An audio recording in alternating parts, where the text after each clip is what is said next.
السلام علیکم دوستو، آج کی کہانی کی طرف بڑھنے سے پہلے اگر ابھی تک آپ نے ہمارے چینل کو سبسکرائب نہیں کیا تو جلدی سے چینل کو سبسکرائب کر لیں تاکہ ایسی ہی کہانیاں آپ کو وقت پر ملتی رہیں۔ میرے پورے جسم پہ الرجی ہو گئی۔ ڈاکٹر نے ایک دوائی دی تھی جسے پورے جسم پر لگانا تھی۔ شام ہوتے ہی سسر اپنا موبائل میرے کمرے میں چارجنگ پہ لگا جاتا اور اگلے دن چھت پہ بیٹھ کر گھنٹوں موبائل پہ کچھ دیکھتا رہتا۔ سسر کی حرکتیں بھی عجیب ہو گئی تھیں۔ ایک رات جیسے ہی سسر موبائل چارجنگ پہ لگا کر گیا تو میں شرم سے پانی پانی ہو گئی۔ موبائل میں تو میرے جسم پر الرجی ہو گئی تھی۔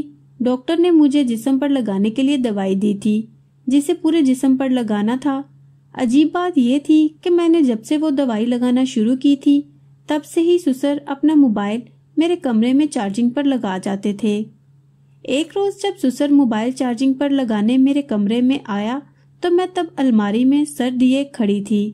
دروازے پر آواز ہوئی تو میں نے الماری میں سے سر نکالے دیکھا تو سسر موبائل اور چارجر لے کر سوئچ کے پاس کھڑا اسے چارجنگ پر لگا رہا تھا۔ میں نے پوچھا کہ ابا، آپ کے کمرے کی تاروں میں کوئی مسئلہ ہو گیا ہے؟ تو ایک لمحے کو انہوں نے مجھے دیکھا۔ ان کے چہرے کا رنگ ایک دم پھیکا پڑا تھا اور وہ سختی سے بولے کہ جو کام کر رہی ہو اسے خاموشی سے کرو، سمجھی؟ سوال جواب کرنے کی ضرورت نہیں۔ سسر کے اتنے تلخ لہجے پر میں دل پسیج کر رہ گئی تھی، لیکن کچھ بھی نہیں کہا اور لب سیتی اپنے کام میں مصروف ہو گئی۔ سسر موبائل چارجنگ پر لگا کر جا چکا تھا۔ میں نے کپڑے سمیٹ کر ایک جوڑا نکالا اور باتھ روم چلی گئی۔ کپڑے تبدیل کر کے میں کمرے سے باہر نکلی تو باہر سے سسر کی چائے کی آواز آئی۔ میں نے بال باندھے اور گہری سانس لے کر کمرے سے باہر نکل کر سیدھا باورچی خانے آ گئی اور شوہر کے لیے اور ساس کے لیے چائے چڑھا کر باقی برتن دھو کر جگہ پر رکھ دیے۔ سسر کا چند لمحے پہلا والا رویہ اندر ہی اندر مجھے تکلیف بھی دے رہا تھا، لیکن میں ضبط کر کے وہیں کھڑی ہو کر چائے بناتی رہی اور پھر چائے کپوں میں انڈیل کر باہر لاؤنج میں ہی لے آئی۔ چائے سب کو دے کر میں بھی وہیں کرسی پر ٹک کر بیٹھ گئی، لیکن چند لمحوں بعد ہی مجھے حیرت کا شدید جھٹکا لگا۔ ارے واہ بٹیا، چائے تو خوب بنائی ہے تم نے، مزہ آ گیا بھائی، بچی کے ہاتھ میں خوب ذائقہ ہے۔ سسر کی اس تعریف پر حیران تھی، کیونکہ ابھی چند لمحے پہلے تو وہ مجھے اتنی سنا رہا تھا اور اب اچانک سے اتنی تعریف۔ مجھے یہ بات تھوڑی عجیب محسوس ہوئی، لیکن میں نے صرف مسکرانے پر اتفاق کیا اور خود بھی چائے پینا شروع کر دی۔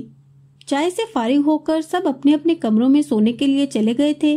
میں بھی کرسیاں ایک طرف کرتی کمرے میں آئی اور صوفے پر ٹک کر بیٹھ گئی، کیونکہ الرجی کی تکلیف کی وجہ سے میرے لیے سونا بہت مشکل ہو گیا تھا۔ صوفے پر بیٹھے بیٹھے میں نے سسر کا موبائل میز پر چارجنگ پر لگا دیکھا تو سوچوں کی ساری ڈوریاں سسر کے رویے سے جڑ گئیں۔ سسر کے بدلتے انداز کہیں نہ کہیں مجھے شک میں مبتلا کرنے لگے تھے۔ شام کو سسر کا تلخ لہجہ اور پھر چائے کی تعریف کرنا، یہ سب لاشعوری طور پر تو نہیں ہو رہا تھا؟ کہیں سسر کی تعریف کا مقصد یہ تو نہیں تھا کہ میں ان کی شکایت شوہر سے نہ کروں کہ انہوں نے آج شام کو مجھ سے تلخ لہجے میں بات کی ہے؟ ہاں، یہی بات ہو سکتی ہے۔ کوئی بات نہیں، بڑے ہیں، میرے شوہر کے ماں باپ ہیں، مجھے نظر انداز کر دینا چاہیے۔ ہو جاتا ہے کبھی کبھار، میں خود کو ہی ایک طرح سے سمجھا رہی تھی، کیونکہ میرا یہ حال تھا کہ میری ایک ٹانگ شک کے دائرے میں تھی تو دوسری ٹانگ اس کے باہر مروت اور لحاظ کے دائرے میں اٹکی ہوئی تھی۔ ایک لمبی سانس لے کر میں نے خود کو پرسکون کیا اور وہیں صوفے کے پشت سے ٹیک لگا کر آنکھیں موند لی، لیکن میرا ذہن ابھی تک منتشر تھا۔ ایک خیال کے تحت میں اٹھی اور میز تک آئی۔ ابھی میں نے موبائل کی طرف ہاتھ بڑھایا ہی تھا کہ باہر سے برتن گرنے کی آواز آئی۔ میرا دل تو جیسے اچھل کر حلق تک آیا تھا۔ میں نے فوراً موبائل سے ہاتھ دور کرتے شوہر کو دیکھا تو وہ بھی آنکھیں ملتا اٹھ کر بیٹھ چکا تھا اور اب مجھے ہی دیکھ رہا تھا۔ تم اٹھ کر دیکھو نا کہ باہر کون ہے، مجھے ڈر لگ رہا ہے۔ میں ابھی تک کھڑی خوف زدہ نظروں سے اسے دیکھ رہی تھی۔ میری آواز میں خوف محسوس کرتا وہ بستر سے اترا اور کمرے کا دروازہ کھول کر باہر نکل گیا۔ میری پوری توجہ کمرے سے باہر ہی تھی۔ تھوڑی دیر بعد شوہر ہاتھ میں موبائل کی ٹارچ لائٹ جلائے کمرے میں آیا اور دروازہ بند کرتا بولا کہ بلی تھی باہر، سو جاؤ تم بھی آرام سے، ساری نیند اس بلی نے خراب کر دی۔ منہ بناتا وہ بولا اور بستر پر اوندھے منہ لیٹ گیا۔ میں نے تسلی کے لیے ایک بار پھر کمرے کی چٹکی کو ہاتھ لگا کر دیکھا اور صوفے پر آ کر لیٹ گئی۔ बिस्तर पर आकर सो जाओ, वहाँ नींद नहीं आएगी तुम्हें। बंद आंखों से ही शोहर बोला था, नहीं तुम सो जाओ, मैं नहीं चाहती कि तुम्हें भी एलर्जी हो जाए। करवट लेती मैं बोली और आंखें बंद कर ली। वो भी नींद की वादियों में जा चुका था। सुबह होते ही ससुर कमरे में आया और दरवाजे पर दस्तक दी। शोहर काम पर जाने के लिए तैयार हो रहा था। मैंने आगे बढ़कर दरवाजा खोला तो देखा कि ससुर सामने खड़ा था। उसके अंदाज से लग रहा था कि वो जल्दी में है। मुझे परे करता वो कमरे में दाखिल हुआ और अपने बेटे का हाल चाल पूछता मोबाइल चार्जिंग से उतार कर कमरे से बाहर निकल गया। मैंने हैरत ज़दा होकर कमरे के खुले दरवाजे को देखा और फिर छत को देखा जहां ससुर जा रहा था। इतनी सुबह कौन छत पर जाता है? पहले नाश्ता तो कर लेते। मैंने खुले दरवाजे को देखकर सोचा और नाश्ते की तैयारी करने के लिए कमरे से बाहर निकल आई। 1 घंटे में सब नाश्ता करके फारिग हो चुके थे, लेकिन ससुर अभी तक छत पर ही बैठा था। अम्मा ने बहुत बार आवाज दी कि नाश्ता कर लो, लेकिन वो पिछले 1 घंटे से 5 मिनट का राग अलाप रहा था। शोहर भी काम पर जा चुका था। मैंने एक बार फिर से ससुर का नाश्ता गर्म किया और सास को कहा कि अम्मा मैं खुद बुलाकर ले आती हूँ अब्बा को। मैं छत पर आई तो अब्बा को एक कोने में लकड़ी के बने तख्ते पर बैठे देखा था। मैं कदम कदम चलती अब्बा से जरा फासले पर खड़ी हो गई और अब्बा को देखा। अब्बा ने अभी तक मुझे नहीं देखा था क्योंकि उनकी पूरी तवज्जो मोबाइल पर ही थी। अब्बा के अंदाज में वाज़िया झंझलाहट थी। मैंने गला खंगार कर अब्बा को मुखातिब किया तो उनके हाथ से मोबाइल छूटते छूटते बचा। पहले तो उन्होंने मुझे उड़े हुए रंग के साथ देखा और फिर एकदम से चेहरे पर सख्त तासुरात सजाए आंखों में गुस्सा लिए मुझे देखा और गुराने के अंदाज में बोले कि तुम्हारी जान को सुकून नहीं है, जहाँ देखो वहीं घुसती चली आती हो। तुम्हारे बाप का घर नहीं है, समझी, मेरा घर है ये। इंसान 2 मिनट भी सुकून से अकेला नहीं बैठ सकता। ससुर की आवाज इतनी ऊंची थी कि आसपास छतों पर खेलते बच्चे भी कभी मुझे देख रहे थे तो कभी ससुर को देख रहे थे। इतनी तजलील के बाद मेरी आंखें पानी से भरने लगी थी। मैं वहां से तेजी से पलटी और तेज तेज जीने फैलांगती सीधा अपने कमरे में आकर बाथरूम में घुस गई। मारे हिफ्फत के मेरा चेहरा धुआं धुआं होने लगा था। मैंने ठंडे पानी के चिंटे चेहरे पर मारे और खुद का अक्स आईने में देखा। चंद ही दिनों में मैं ससुर के उस रवैये से तंग आ गई थी। वहीं खड़े खड़े मैंने भी ससुर के किसी भी काम में दखल ना देने का फैसला किया और तौलिए से चेहरा खुश्क करती कमरे से बाहर निकल आई। ससुर अभी तक छत पर बैठा था और अब सास को वही नाश्ता लाने की हांग लगा रहा था। सास कहाँ इतनी सीढ़ियां चढ़ती ऊपर जाती, इसलिए मैंने कहा कि अम्मा मैं दे आती हूँ, लेकिन अम्मा ने कहा मैं खुद चली जाती हूँ। उनके मिजाज आज कुछ ठीक नहीं लग रहे, कहीं तुझे कुछ सुना ना दे। अब अम्मा ने बात तो ठीक की थी, मुझ में भी अब मजीद सक्कत नहीं रही थी कि मैं ससुर की मजीद जली कटी बातें सुनती। लोगों के घरों में सास होती है जो बहुओं को तंज ताने और तजहीक से नवाजती हैं, लेकिन यहाँ तो ससुर ही बिगड़ा हुआ था। खैर मैं ऐसी बातें सोचकर मजीद वक्त जाया नहीं कर सकती थी, इसलिए हर ख्याल को जहन के ताले में बंद करती काम में जुड़ गई। थोड़ी देर बाद सास नीचे आई और खामोशी से पलंग पर बैठ गई। मैंने झाड़ू लगाते हुए सास को देखा तो वो आसूदगी से मुस्कुरा उठी। सास जब भी मुझे यूं देखकर मुस्कुराती थी तो मुझे लगता था कि वो कोई तो गहरी बात है जो मुझसे छुपा कर बैठी है। मैंने भी मुस्कुराकर सास को देखा और फिर से अपने काम में मसरूफ हो गई। आज तो काम खत्म होने का नाम ही नहीं ले रहा था। घर की तफसीली सफाई के बाद मैंने मशीन लगाई और सारे कपड़े धोकर एक टब में डालकर छत की तरफ आई, लेकिन मेरे कदम वहीं थम से गए क्योंकि ससुर अभी तक छत पर था। अगर फिर से मुझे छत पर देख लिया तो गुस्सा करेगा। मैंने टब वहीं सीढ़ियों के पास रखा और दम पर लगी सब्जी का चूल्हा बंद किया। इतने में दरवाजे पर दस्तक हुई तो मैंने दरवाजा खोला तो सामने ही थका हारा शोहर खड़ा था। बैग शोहर से लेकर मैंने सलाम किया और उसके पीछे पीछे ही अंदर आ गई। ये कपड़े यहाँ क्यों पड़े हैं? बेजारी से उसने टब में पड़े गीले कपड़े देखकर कहा। वो ये वजनी है बहुत, मुझसे छत पर ले जाए नहीं गए, इसलिए यहीं पड़े हैं। मैंने तफसीली जवाब दिया और शोहर की पुश्त देखी। अच्छा ठीक है, कपड़े तब्दील कर लूं, फिर तुम और मैं चलते हैं, कपड़े डालकर आते हैं। शर्ट के कफ मोड़ता वो बोला और कमरे में चला गया। मैं सास के पास बैठकर शोहर का इंतजार करने लग गई। चंद मिनटों बाद वो कपड़े तब्दील करके बाहर आया और टब उठाकर मुझे देखा। अरे बेटा, पहले कुछ खा ले फिर डाल देना कपड़े, अम्मा ने उसे रोकते हुए कहा, लेकिन वो इनकार करता टब पकड़े ऊपर जा चुका था। मैं भी उसके पीछे पीछे जीने चढ़ती ऊपर आई तो वो सामने ससुर को देखकर चौंक गया। शाम की सुर्खी की बजाय अब रात का अंधेरा छाने लगा था, लेकिन सुसर खुदा जाने छत पर सुबह से बैठा क्या देख रहा था कि नीचे उतरने का नाम ही नहीं ले रहा था। टब जमीन पर रखता वो सुसर के पास गया और दोजानू होकर बैठ गया।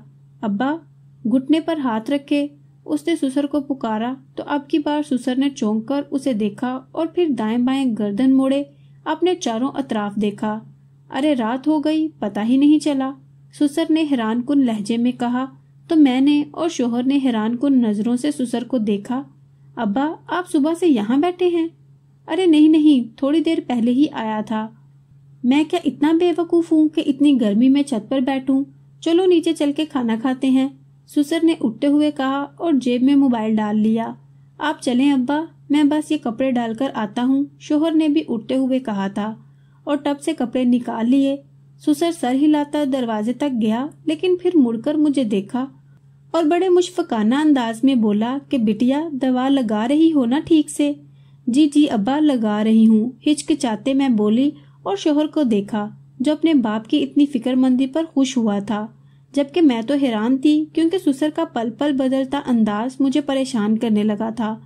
यूं तो बेटे के सामने कुछ कहते नहीं हैं और वैसे इतनी तजलील करते हैं।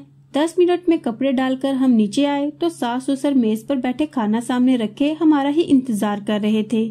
अम्मा, मैं आ रही थी, आपने क्यों लगाया खाना? कुर्सी घसीट कर बैठते हुए मैं बोली तो अम्मा ने नफी में सर हिलाया और बोली कि कोई बात नहीं, सुबह से काम ही तो कर रही हो तुम। खाना पुरसुकून माहौल में खाने के बाद मैं काम खत्म करती कमरे में आई तो सुसर भी कमरे में दाखिल हुआ और मोबाइल चार्जिंग पर लगाने लग गया। मैंने खामोश जांचती नजरों से सुसर को देखा और कपड़े निकालने लग गई। जब सुसर कमरे से बाहर गया तो मैं कपड़े लेती बाथरूम में चली गई। जब कपड़े तब्दील करके बाहर निकली तो सुसर के मोबाइल पर मुसलसल बेल हो रही थी। मैंने 1-2 बार तो बेल को नजरअंदाज किया कि शायद सुसर खुद आ जाए, लेकिन सुसर नहीं आया। मैंने दरवाजे के पास खड़े होकर सुसर को आवाज दी तो सास बोली कि बाथरूम में है। मैंने वहीं खड़े खड़े कहा कि अम्मा, अब्बा की कॉल आ रही है, उन्हें कहें कि आकर देख लें। मेरा इतना कहना था कि सुसर खुदा जाने घर के किस कोने से तेजी से निकला और मेरे कमरे में दाखिल हुआ। सुसर के अंधाधुंध कमरे में दाखिल होने की वजह से मेरा उनके साथ तसादुम होते होते बचा था, क्योंकि जितनी तेजी से सुसर कमरे में दाखिल हुआ था मैं उतनी ही तेजी से कमरे के दरवाजे के साथ चिपकी थी। अंदर आते ही सुसर ने मोबाइल पर आने वाली कॉल अटेंड की और मोबाइल कान से लगाकर मुझे घूर कर देखा। सुसर के घूर कर देखने पर मैं कमरे से बाहर निकल आई और लाउंज में पड़ी कुर्सी पर बैठ गई। अंदर कमरे से सुसर की सरगोशियों की आवाजें आ रही थी। 10 मिनट बाद सुसर कमरे से बाहर निकला तो मैं उठ के कमरे में चली गई, लेकिन लाख कोशिश के बावजूद एक बार फिर से मैं सुसर की अजीब हरकतों के बारे में सोचना शुरू हो चुकी थी। मैंने एक बेजार नजर मोबाइल पर डाली और सोफे पर आकर लेट गई। अब्बा सारा दिन आज मोबाइल पर क्या देखते रहे थे? आखिर अब्बा अपने मोबाइल को इस कमरे में चार्जिंग पर क्यों लगाते हैं? और अब्बा का ये पल पल बदलता अंदाज भी मुझे शदीद झंझलाहट का शिकार कर रहा था। मैंने सर को मसलते तमाम सोचों को जहन से झटकना चाहा, लेकिन ये सोचे किसी जोंक की तरह मेरे साथ चिपक कर रह गई थी। सोच सोच कर मेरा दिमाग थकने लगा था। अगले रोज भी सुसर सुबह ही कमरे में आया और मोबाइल चार्जिंग से उतारकर मोबाइल छत पर ले गया। अम्मा ने पलंग पर बैठे बैठे ही पहले नाश्ता करने की ताकीद की थी, लेकिन अब्बा 5 मिनट का कहकर छत पर जा चुके थे। शोहर ने भी कई बार सुसर को आवाज दी, लेकिन सुसर ने यही कहा कि तुम खाकर चले जाओ, मैं खा लेता हूँ आकर। लेकिन अब तो शोहर को भी गए 1 घंटा हो चुका था, लेकिन सुसर अभी तक नीचे नहीं आया था। थोड़ी ही देर में सुसर ने बनेरे पर खड़े खड़े सास को कहा कि वो इनका नाश्ता उन्हें ऊपर ही दे जाए। मुझे लगा था कि सुसर का दिमाग सारा दिन धूप में बैठने की वजह से खराब हो गया है, जो चढ़ते सूरज के तले बैठ के नाश्ता करना चाह रहा है। सुसर का हुक्म सुनकर सास ने मेरी जानिब देखा और गहरी सांस लेकर मुझे नाश्ते की ट्रे पकड़ाने को कहा। मैंने ट्रे पकड़ाई तो सास ट्रे लेती घुटनों को थामे जीने चढ़कर ऊपर चली गई। आज भी सारा दिन सुसर छत पर ही बैठा रहा था। वक्फे वक्फे से मोबाइल में से अजीब सी आवाज आती थी और फिर बंद हो जाती थी। 1-2 बार मैंने छत पर जाने की भी कोशिश की थी, लेकिन फिर सुसर के शदीद रद्द अमल का सोचकर मैं वापस नीचे आ जाती थी। रात को खाने के बाद जब सुसर वापस कमरे में चार्जिंग लगाने आया तो मैंने हिम्मत करके कहा कि अब्बा कल छुट्टी है इनको, अगर आप कहें तो आपके कमरे का बोर्ड ठीक करवा दूं। मेरा इतना कहना था कि अब्बा ने मुझे खा जाने वाली नजरों से देखा और मेरे शोहर को आवाज दी जो अपनी माँ के पास बैठा था। बाप की बुलंद और सख्त आवाज सुनकर वो भागा भागा आया और मुझे देखा। ये देख तेरी बीवी मुझे क्या कह रही है। मैंने शोहर को देखकर नफी में सर हिलाया और फिर ससुर को देखा। वो चेहरे पर सख्त तासुरात लिए बेटे को ही देख रहा था। ये देख मुझे कहती है ये मेरा घर है, मैं जो चाहूंगी वही होगा। मुझे कहती है बार बार मोबाइल चार्जिंग पर मत लगाया करो, बिल ज्यादा आता है। ससुर के इल्जाम सुनकर तो मेरा सर घूम कर रह गया था। नहीं, मैंने ऐसा कुछ नहीं कहा, मैं सच कह रही हूँ। तो क्या मेरा बाप झूठ बोल रहा है? नाफरमानी करती हो मेरे माँ बाप की। शोहर ने गुस्से से मेरा बाजू पकड़कर मुझे झंझोड़ा तो मेरा सर चकरा कर रह गया। शोर की आवाज सुनकर सास भी कमरे में आ चुकी थी और अब शोहर को मेरी गिरफ्त से आजाद करवा रही थी। शोहर ने निगाहें गलत मुझ पर डाली और दरवाजे को ठोकर मारता कमरे से बाहर निकलता चला गया। मैंने अफसोस और दुख से ससुर को देखा तो वह मकरू हंसी दबाए कमरे से बाहर निकल गया। खुदा जाने ससुर का इन सब हरकतों के पीछे क्या मकसद था। वो क्यों बात बात पे झूठ बोल रहा था। मैंने सास को कहा कि मैं ठीक हूँ, आप आराम कीजिए, तो वो तसल्ली करती अपने कमरे में चली गई और मैं मुंह बसूरती दवा लगाने के लिए बाथरूम चली गई। मैं कपड़े तब्दील करके बाहर निकली तो पूरा कमरा खाली था। ससुर ने तो जो शक का बीज बोना था बो दिया था, लेकिन अब मैं ये भी जानती थी कि उसका मेरे और मेरे शोहर के रिश्ते पर क्या असर पड़ने वाला है। एक तवील सांस खारिज करके मैंने मोबाइल फोन उठाया और शोहर का नंबर डायल किया। बेल मुसलसल जा रही थी लेकिन वो नहीं उठा रहा था। मुझे बेहद परेशानी होने लगी थी। मैंने एक बार फिर से कॉल की और यूं ही लगातार कॉल करती रही तब तक जब तक उसने उठा नहीं ली। कॉल उठाते ही गुस्से से भरपूर उसकी आवाज स्पीकर में उभरी, क्या मसला है तुम्हारे साथ, क्यों बार बार मुझे कॉल कर रही हो? तुम्हें समझ नहीं आती? एक बार मुझे तुमसे बात भी नहीं करनी। इससे पहले वो फोन बंद करता मैं बोल उठी कि घर आ जाओ, अम्मा परेशान है, इतनी रात हो गई है। मेरी बात सुनता वो तंग के बोला कि नहीं होती परेशान अम्मा, तुम सबसे पहले बस मेरे माँ बाप की इज्जत करना सीखो, समझी? तुम क्या चाहते हो, माफी मांगू मैं अब्बा से? तो मैं मांग लूंगी, ठीक है। बात खत्म करती मैं बोली और फोन बंद कर दिया। मैं जानती थी अब तो वो लाजमी घर आएगा, लेकिन क्या मुझे अब वाकई ससुर से माफी मांगनी पड़नी थी? नहीं, हरगिज नहीं। मैं क्यों माफी मांगू? इस तरह से तो वो हर बार कुछ ऐसा करेगा जिसकी वजह से शोहर मुझसे झगड़ेगा। नहीं, बस बहुत हो गया। अब मुझे ससुर के इस रवैये की वजह मालूम करना ही होगी। मैं मजीद कोई इल्जाम खुद पर बर्दाश्त नहीं कर सकती। अब अगली सुबह जब ससुर कमरे में आया तो मैंने कोई भी सवाल न किया और ना ही उसे देखना मुनासिब समझा। वो बस मोबाइल चार्जिंग से उतारता हुआ बेटे से काम के मुतालिक बातें करता रहा और फिर चंद मिनटों बाद मोबाइल लेकर छत पर चला गया। नाश्ते के बाद शोहर ने जाते जाते मुझसे कहा मैं अब्बा से माफी मांग लूं, तो मैंने फौरन हामी भर ली। यूं ही सारा दिन अब्बा आज भी छत पर ही बैठे रहे थे। एक दो बार चुपके से मैं भी छत के दरवाजे से ससुर को देखा ही थी, लेकिन मुझे कुछ मालूम नहीं हो पाया था कि वो मोबाइल पर क्या कर रहा है। बस इतनी धूप में मुझे ससुर के चेहरे पर बेजारी के बाद एक चमक सी नजर आई थी, जिसे देखकर मैं चौंक सी गई थी। दबे पांव मैं चलती नीचे आई और दोबारा से काम में मसरूफ हो गई। शाम को जब शोहर घर आया तो भी उसका सबसे पहला सवाल माफी का ही था, जिसे मैंने सहूलत से खाने के बाद पर डाल दिया और खाना लगाने की तैयारी करने लग गई। थोड़ी ही देर में सब मेज पर आ चुके थे। खाने से फारिग होकर मैंने चाय बनाई और सबके साथ ही बैठ गई। चाय पीते पीते मैंने एक दो बार यूं जाहिर किया कि मुझे एलर्जी की वजह से बैठना मुश्किल हो रहा है। साथ ही मैंने ससुर का चेहरा देखा जो बगौर अब भी मुझे ही देख रहा था। तुमने दवा सही से लगाई भी है या नहीं? वही हुआ जिसका मुझे इंतजार था। ससुर बेचैनी से दवाई का पूछ रहा था। मैंने मजीद ड्रामा करने के अंदाज में कहा कि जी अब्बा लगाई थी, अभी जाकर फिर लगा आती हूँ। मेरे कहने की देर थी कि ससुर ने मुझे चाय भी पूरी नहीं पीने दी और कमरे में भेज दिया। कमरे में आने के थोड़ी देर बाद ही ससुर भी मोबाइल लेकर कमरे में आया और चार्जिंग लगाकर चला गया। मैंने तहम्मुल से जाकर कपड़े तब्दील किए और दवा लगाए बगैर ही बाहर आ गई और एक नजर कमरे से बाहर देखा। सास ससुर की और शोहर की आवाजें कमरे में से बाहर आ रही थी। मैं तेजी से मोबाइल की जानिब बढ़ी और मोबाइल खोलकर देखा। जैसे ही मैंने मोबाइल खोलकर देखा तो मैं शर्म से पानी पानी हो गई। अंदर ही अंदर गुस्से का एक लावा फटा था।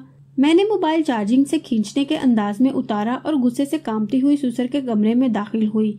यूं अचानक दरवाजा खुलने की वजह से सबने मेरी जानिब हैरानी से देखा था, लेकिन सबसे ज्यादा जिस हैरत का शदीद झटका लगा था वो सुसर था, क्योंकि उसने मेरे हाथ में अपना मोबाइल देख लिया था। बिस्तर से उतरकर वो फासला बनाता सख्त अंदाज में बोला कि मेरा मोबाइल तुम्हारे हाथ में क्या कर रहा है? शुक्र करे अब्बा कि ये अभी तक मेरे हाथ में है, वरना अभी तक मैं इसे तोड़ चुकी होती। मैं इतनी जोर से चीखी थी कि सास और शोहर हक्का बक्का मुझे देख रहे थे। क्या मतलब है तुम्हारा? क्यों तोड़ना है तुमने मेरा मोबाइल? सुसर हकलाते हुए बोला था। अच्छा वाकई? तो क्या दिखा दूं कि आपने कितना घटिया काम किया है? अपने ही बेटे की बीवी के साथ शर्म नहीं आई आपको ये सब करते हुए? बकवास बंद करो तुम, फिर से बदतमीजी से बात कर रही हो। अब की बार शोहर भी गुस्से से ऊंचा बोला था। मैं बकवास बंद करूं तो फिर इन्हें कौन रोकेगा? ये देखें अपने बाप के काम। आप कहते हैं मैं गलत हूँ, तो बताएं मुझे क्या ठीक है, मैं चुपचाप मान लूंगी। वीडियोस का फोल्डर खोलकर मैंने शोहर के सामने किया तो सुसर ने मोबाइल झपटने की कोशिश की, लेकिन शोहर उससे पहले ही मोबाइल सुसर की पहुंच से दूर कर चुका था। जैसे जैसे वो वीडियोस चलाता जा रहा था उसके जबड़े खींचते जा रहे थे। गुस्से से उसने मोबाइल जोर से दीवार पर मारा और एक तलख नजर अपने बाप पर डालकर गुर्राया। अब्बा क्या है ये सब? बीवी है ये मेरी और आपकी बहू। ना सिर्फ आपकी बहू बल्कि दोहरा रिश्ता है इसका आपसे। मेरे शोहर की आवाज इतनी ऊंची और इतनी हिब्बतनाक थी कि सुसर तो सुसर, मैं भी खौफजदा हो गई थी। बेटा मुझे माफ कर दे, खुदा के लिए मुझे माफ कर दे, मुझसे गलती हो गई। एकदम से सुसर जारों की तार रोने लगा था और अपने बेटे के सामने हाथ जोड़ दिए थे। बेटा मैं अना में अंधा हो गया था, मुझे माफ कर दे, मुझसे भूल हो गई। मैंने ये सब अपनी बहन की बेटी लाने की खातिर किया। मैं पहले दिन से ही चाहता था कि तेरी फुफ्फो की बेटी को मैं तेरे लिए ब्याह कर ले आऊं, लेकिन तेरी माँ ने जबरदस्ती तेरी शादी अपनी बहन की बेटी से कर दी ताकि उसका भरम कायम रहे। मुझे ये लड़की शुरू दिन से ही नहीं पसंद थी। मैं चाहता था कि वो आए और तेरी फर्मा बरदारी करे। ये पढ़ी लिखी थी, तुझे हमसे दूर कर देती, इसलिए मैं चाहता था कि वो 2 जमायतें जिसने पढ़ी हैं वो आए ताकि वो दबकर भी रहे और तुझे हमसे दूर भी ना करे। तो दोस्तों आप ही बताएं, क्या सुसर का अपनी बहू के साथ ये रवैया ठीक था? क्या सुसर को अपनी बहू की वीडियोस सिर्फ बदला लेने की खातिर यूं बनानी चाहिए थी? आप क्या कहते हैं इस बारे में? अपनी राय कमेंट बॉक्स में जरूर बताइएगा। और अगर आपको ये वीडियो पसंद आई तो वीडियो को लाइक कीजिएगा।